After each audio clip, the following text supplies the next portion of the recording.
Is Jrue Holiday the silent assassin behind Boston's next championship? What if the most dangerous weapon in the Celtics' playoff arsenal isn't Jayson Tatum or Jaylen Brown? What if the key to back-to-back glory lies in the quiet, calculating hands of Jrue Holiday, a player whose value goes far beyond the stat sheet? The Boston Celtics are marching into the postseason with the weight of expectations and the target of defending champions on their backs. And while all eyes naturally gravitate toward the superstar duo of Tatum and Brown, there's a quieter storyline developing behind the scenes, one that could very well decide whether Boston raises banner 19 this June.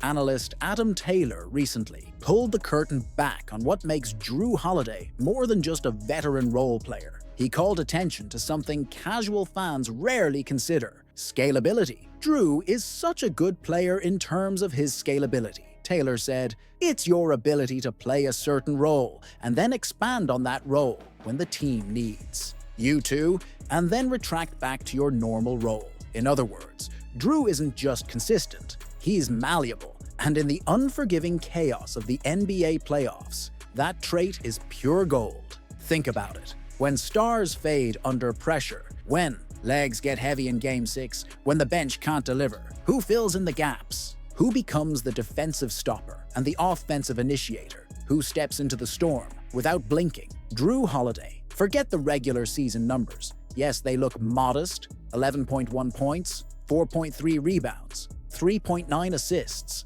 But if you're focusing on that, you're missing the point entirely. His true impact is hidden in the plays that don't make highlight reels, the possessions he disrupts, the assignments he neutralizes, the calm he brings to moments where everything is threatening to fall apart. Last postseason, Holiday elevated his game precisely when it mattered. His averages jumped, his presence grew, and his fingerprints were all over Boston's most critical moments without ever needing to dominate the ball. But this year, the stakes are even higher. The Celtics aren't just chasing a title, they're chasing history. No Boston team has gone back-to-back since the Bill Russell era. And with older veterans like Al Horford reaching the twilight of their careers, the window isn't just open, it's ticking. That's why Holiday's versatility is more than a bonus. It's a necessity. Imagine this scenario. Jaylen Brown tweaks something in Game 3. Tatum is getting blitzed and double-teamed.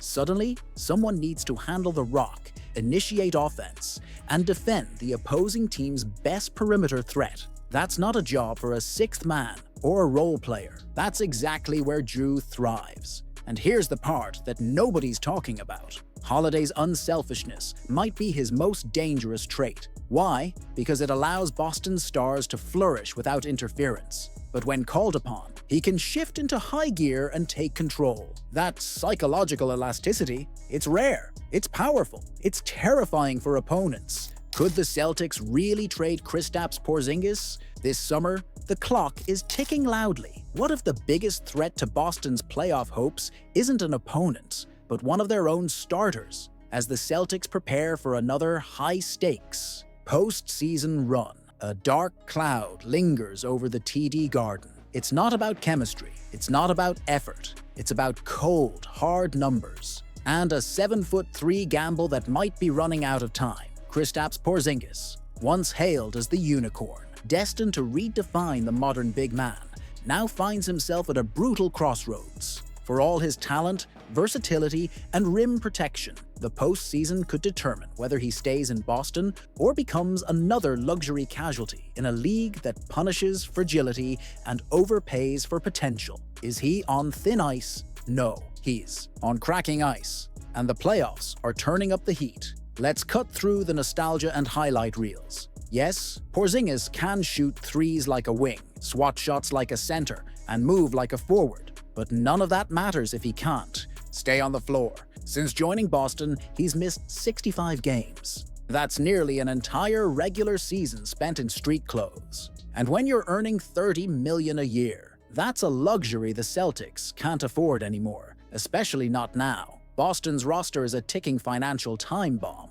With Jayson Tatum due for a supermax extension, Jaylen Brown already signed to the richest deal in NBA history at the time, and Jrue Holiday inked through 2028, The Celtics are flirting with the second apron and could be looking at a $500 million payroll. This isn't monopoly money anymore, it's financial warfare. And under the new CBA, those penalties aren't just annoying, they're crippling. So here's the uncomfortable truth. Porzingis is the easiest high-cost piece to move. Younger than Holiday, less culturally tied to Boston than Tatum or Brown, and despite his injury history, still valuable enough to draw interest from front offices desperate for size and shooting. Per Jake Fisher, rival execs are already buzzing about the possibility of a Porzingis trade this summer. And while some fans might dismiss that as rumor mill chatter, let's be real, Brad Stevens doesn't wait around. He doesn't romanticize players, he moves them. The Celtics didn't build this roster for what-ifs,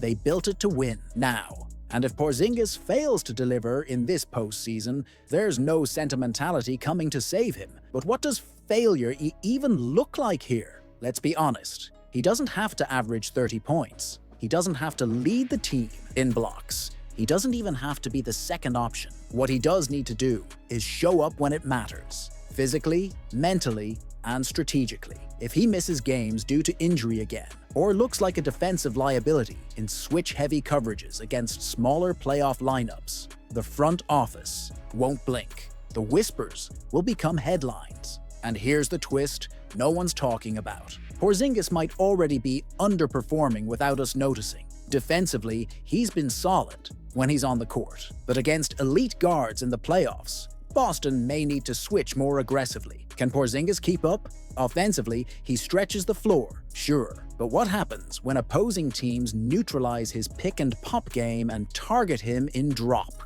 Coverage on the other end. If Boston has to hide him, they won't hesitate to trade him. That's how ruthless championship windows work.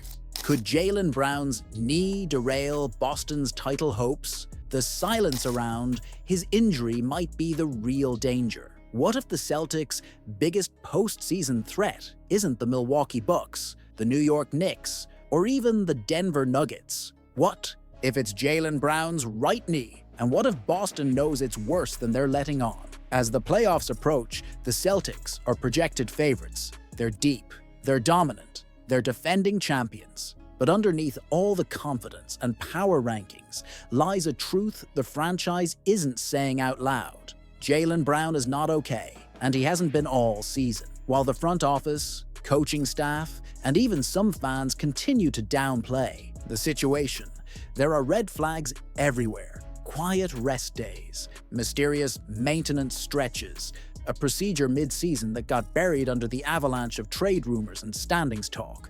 And then came Brown's own subtle admission that the knee may require surgery once this season is over. That's not nothing. That's everything. Why is no one panicking? Because they don't want to believe the obvious. This could end Boston's title defense before it even begins. Let's be blunt. Brown is the engine that powers Boston's two-way identity. Not Tatum's elegance, not White's IQ. It's Brown's physicality, burst and relentless drives that break defensive schemes. When he's compromised, and make no mistake, a player, requiring surgery is compromised. It changes everything. And here's the thing the public isn't considering. This isn't a one-time tweak. It's been lingering since the start of the year. It hasn't gone away with time. It hasn't been solved by rest. It hasn't been healed by treatment. In fact, it may have gotten worse. What happens when he tries to push off that leg in a Game 6 on the road?